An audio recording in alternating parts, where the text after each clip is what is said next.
Salut à tous, c'est encore moi, Patrick Duval. Je vous rappelle que sur ma chaîne, je parle de tout ce qu'on peut faire soi-même. Abonnez-vous si vous aimez bricoler, il y aura plein de choses intéressantes. Et maintenant, passons directement au sujet de cette vidéo. Les pinces pour barres d'armature sont fabriquées sur des cintreuses de pinces qui coûtent très cher. Mais des colliers parfaitement droits peuvent être fabriqués à l'aide d'un appareil simple, qui peut être assemblé par n'importe quel adulte. Cela ne nécessitait pas de connaissances particulières, ni de formation professionnelle, ni de matériaux rares. Nous allons plier les pinces sous la fondation d'une profondeur de 60 cm et d'une largeur de 25 cm. Naturellement, la taille des pinces changera pour une fondation différente. En tenant compte de la couche de protection, 3 cm en haut et sur les côtes et 7 cm en bas, les pinces auront une longueur de 50 cm et une largeur de 19 cm. Fabrication d'un outil de pliage simple. Pour ces pinces, vous aurez besoin d'une cornière en acier de 4 x 4 cm dont la longueur est supérieure à la taille maximale de la pince, soit 50 cm. Nous utiliserons une cornière de 74 cm de long, ce qui nous convient parfaitement.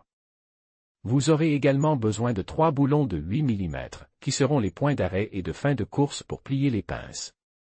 Vous aurez également besoin de 6 écrous, que nous visserons 2 par 2 sous les tétés des boulons, et de 3 rondelles.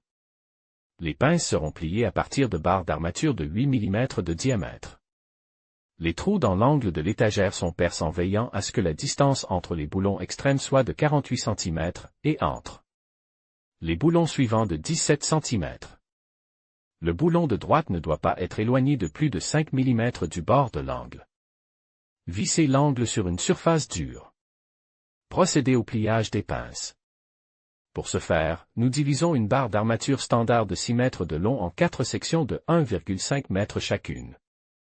L'ébauche du collier est placée entre les boulons et le côté intérieur de la cornière de manière à ce que la sortie derrière le boulon droit soit d'environ 5 cm.